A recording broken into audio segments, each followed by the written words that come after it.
Eu quero citar uma frase que me fez pensar muito nos últimos anos. Ela é atribuída a um camarada chamado Edward Farrell. E diz: quase em todos os lugares e em todos os tempos, o jejum sempre ocupou um lugar de grande importância, visto que ele se encontra estreitamente relacionado com um profundo senso religioso. Talvez isso explique a negligência do jejum no nosso tempo. Quando o significado de Deus diminui, o jejum desaparece. Mas eu ouso afirmar o inverso. Quando o significado de Deus aumenta, o jejum reaparece.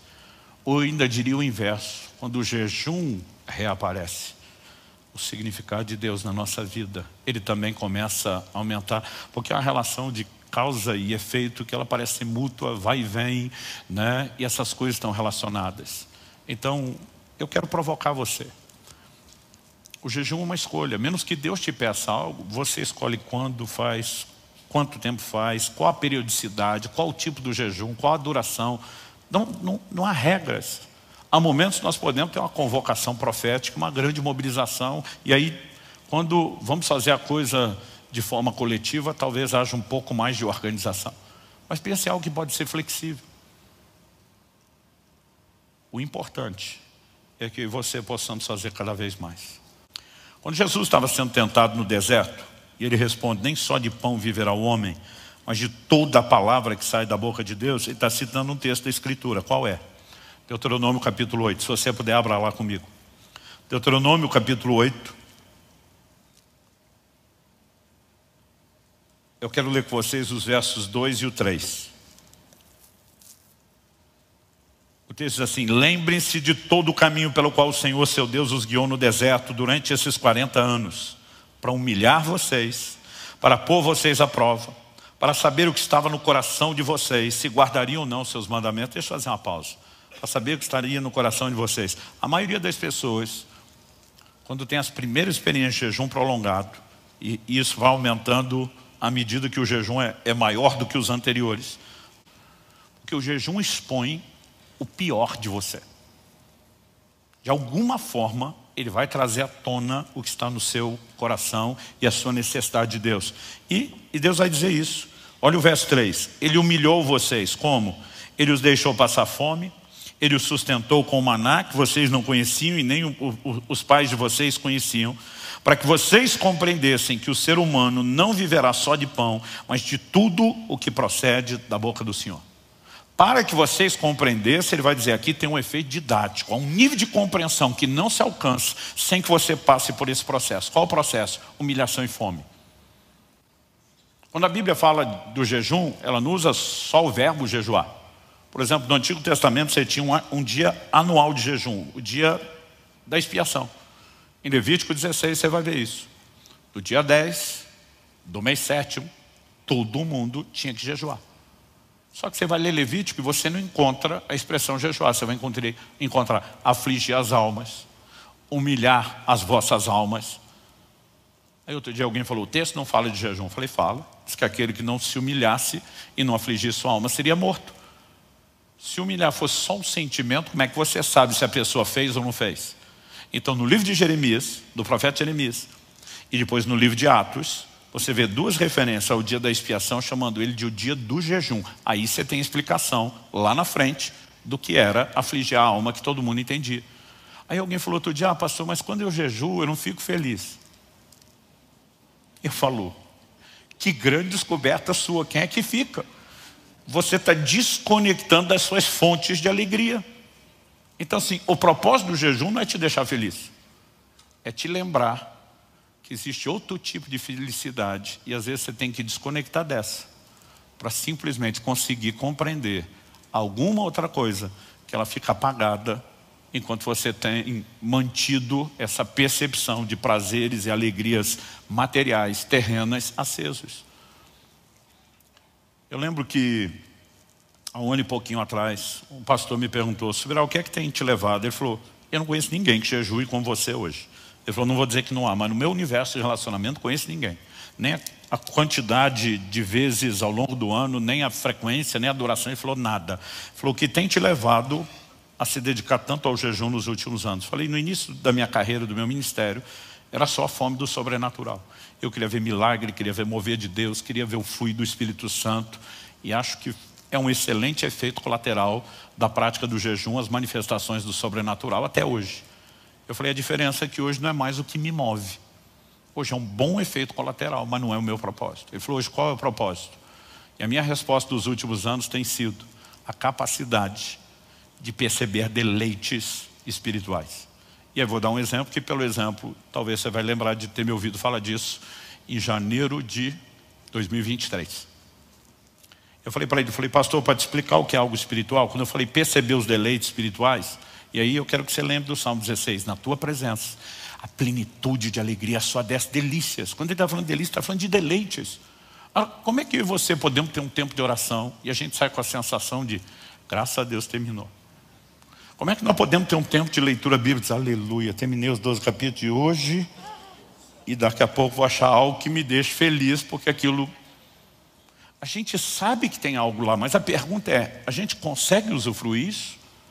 A gente está percebendo isso? Aí quando eu falei sobre perceber os deleites, ele falou, pastor, me explique mais sobre isso. Eu falei, eu vou te dar um exemplo natural para explicar o que é espiritual. O que eu descobri nos jejuns prolongados é que o seu paladar fica assim, aguçado de uma forma absurda. Eu acho que começa com o processo de limpeza, desintoxicação do corpo. Mas acho que tem a ver com não ter aquela enxurrada de sabores diferentes o tempo todo. Mas, por exemplo, a turma diz que a água não tem gosto. Quem jejua, pelo menos jejum prolongado, discorda. Né? Eu estava esses dias numa viagem no exterior, dei um gole na água. Eu simplesmente parei, a pessoa falou, o que foi? Eu falei, que água é essa? Ele falou, por quê? Eu falei, o pH dela é maravilhoso. Ele falou, como é que o senhor sabe? Eu falei, porque o gosto é ruim. Um pH alto significa que a água é mais salobra. Né? Eu falei, e aí ele falou, dá uma olhada. Eu olhei, o pH da água 9,5. Então assim, o ideal durante o tempo do jejum é que você beba uma água de um pH pelo menos 7. Mas quando você vai para água muito boa, ela fica ruim. Então assim, tem hora que para resolver o problema de um pH muito baixo ou sabor muito alto que você não consegue beber, qual a dica que a gente dá? Limãozinho na água. O limão mascara o sabor e normalmente se o pH é baixo resolve. Então eu passei a ter esse hábito. Uma vez só isso me custou caro. Eu tinha recém saído de uma hepatite, meu fígado estava muito sensível, acho que botei muito limão proporcionalmente para a água e aquilo me trouxe um incômodo. Foi uma única vez. Normalmente ele é muito bom e é saudável. Aí eu falei para ele, eu estava numa reunião com um grupo de pastores durante esse jejum, sentei com eles para comer, o povo vai embora, vai para o hotel, você não está comendo. Eu falei, mas pelo menos eu quero ter a comunhão com vocês e não vou ficar tentado. Eu falei, eu garanto para vocês. Quando chegamos no restaurante ainda brinquei, falei, hoje vai ser um banquete, água com gás, com limão espremido. Né? Eu falei, então hoje é dia de festa. Então cheguei lá, pedi para o garçom, você me traz limão espremido? Suco do limão para eu pôr na água? Beleza. E quando ele trouxe um copo grande. Eu estranhei. Normalmente a turma manda aquele copinho, eu brinco que é copo de pinga, né? Copinho pequeno, com meio ou um limão espremido. Quando eu vi o tamanho do copo, que era maior e cheio, eu chamei o garçom. Enquanto ele vinha, eu falei, deixa eu provar primeiro. Porque a primeira coisa que eu pensei, ele entendeu errado, trouxe uma limonada. Quando eu provei, eu senti que estava doce. E aí ele chegou e falei, amigo, eu não sei se eu não expliquei ou você não entendeu direito, mas eu não queria limonada, eu queria só o suco do limão. Ele falou, mas isso não é limonada, isso é limão. Eu falei, não pode, está doce. Ele falou, impossível. Ele falou, eu vi o cara da cozinha espremendo só limão aí, não tem como estar doce. Pensei, tô doido. Peguei o copo e bebi a segunda vez. Dei um golinho, falei, está doce. Ele não pode, o pastor na minha frente, deixa eu ver isso aqui. Passou a mão no copo, deu um gole, fez uma cara de azedo. Disse, pelo amor de Deus, subirá, não tem nada de doce aqui. Pensei, eu estou doido. Peguei o copo de novo, provei a terceira vez. Quando eu provei, falei, está doce. Ele pegou, provou de novo, fez cara de azedo de novo, falou, não está. Todo mundo na mesa resolveu provar por tiratema e todo mundo dizia, subirá, você está louco, não tem nada de doce. Foi só essa altura que eu lembrei do jejum. Falei, gente, meu paladar está nesse nível que eu estou percebendo a frutose, o açúcar natural do limão, que ninguém consegue perceber. E aí eu falei, cara, me desculpa, o problema está comigo mesmo. Obrigado que você trouxe e tal, né? Apesar que já não tinha sobrado muito limão depois de tudo aquilo, mas agradeci ele. O jejum não te leva só a pausar o prazer do paladar. Esse desconforto que o jejum traz no início chega a ser assustador para muitos de nós. Outro dia um cara falou, ô pastor, eu jejuei para estar perto de Deus, mas estou mal. Eu falei, uma ótima descoberta para você querer Deus, é descobrir que sem Ele você está mal. Porque você está tão distraído se enchendo dessas coisas que você nem sente falta dele. Então assim, o jejum te leva a uma crise inicial, mas a um lugar de descobrir uma dimensão de prazer que você perdeu a conexão, que é fora de série. Aí você vai entender que embora a palavra jejum, usada no Novo Testamento, no próprio ensino de Jesus, quando ele diz, quando jejuardes, quando ele diz sobre seus discípulos, quando o noivo for tirado, eles vão jejuar. A palavra que Jesus usou ali, no original grego, é nestiu, né? A forma como foi registrada a fala de Jesus, não que ele tenha falado em grego. Nestiu é uma palavra composta. Ne é um prefixo de negação, estil significa comida. Então, a palavra jejum, em essência, significa não comer. Mas jejum se limita só à abstinência alimentar? Não. Ele envolve outras abstinências, mas eu gosto sempre de começar falando da alimentar, porque as outras deveriam ser uma extensão, um complemento do jejum de alimento. O problema é que muitos nós fizemos delas uma substituição. Aí o crente o tempo todo fala, estou de jejum de rede social. Eu digo, deveria. Estou jejuando televisão. Deveria. Mas isso não tem que necessariamente ser um substituto. Eu acredito que deveriam ser complementos. Se você quer compreender que não é nem só de pão, você precisa passar por esses processos de desintoxicação. E eu comecei a descobrir que o jejum não é detox só para o corpo. Gente, é impressionante como ele limpa o corpo. O rejuvenescimento celular que você passa, a limpeza de tudo. Não é só de intoxicação alimentar, de metal pesado que seu corpo espelha, é um negócio impressionante. Mas eu descobri que o jejum traz um detox na sua alma, nas suas emoções, nas suas percepções espirituais. Você vai ficar impressionado como, por exemplo, você pode estar com um hormônio mais baixo numa área, mas seus receptores estão limpos, então seu corpo funciona melhor. Parece que espiritualmente os receptores estão todos limpos. E você começa a ter essa percepção de deleite que normalmente você não tem no dia a dia. Qual é o propósito primário do jejum? É buscar a Deus. Daniel capítulo 9, verso 3, ele diz, voltei o rosto ao Senhor Deus para o buscar, com oração, com súplicas, com jejum. Joel capítulo 2, verso 12, voltem-se a mim de todo o coração, diz o Senhor. E isso com jejuns. Por que eu estou dizendo isso? Porque durante anos, honestamente, até dezembro de 2021, quando as pessoas me diziam, pastor, qual o propósito do jejum? Eu dizia, não tem um, tem vários. Porque eu estudei a Bíblia algumas vezes, de Gênesis a Apocalipse, pegando todas as vezes que o jejum aparece e para que ele foi usado. E tinha um monte de propósitos. Então tem hora que o jejum é praticado em momentos de aflição, para buscar o socorro de Deus, como o de Josafá, em 2 Crônicos 20. Em Esdras, capítulo 8, 21 a 23, ele fala de jejuar por proteção. No Salmo 35, 5, Davi fala de jejuar por gente que está enferma. A gente vê Daniel jejuando enquanto ora e intercede pelo seu povo. E a lista vai longe.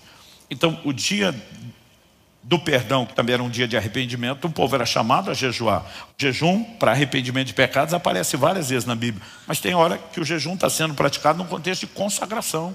E o que está se consagrando, diferente do que está jejuando por arrependimento, o que está jejuando por arrependimento quer vencer o pecado.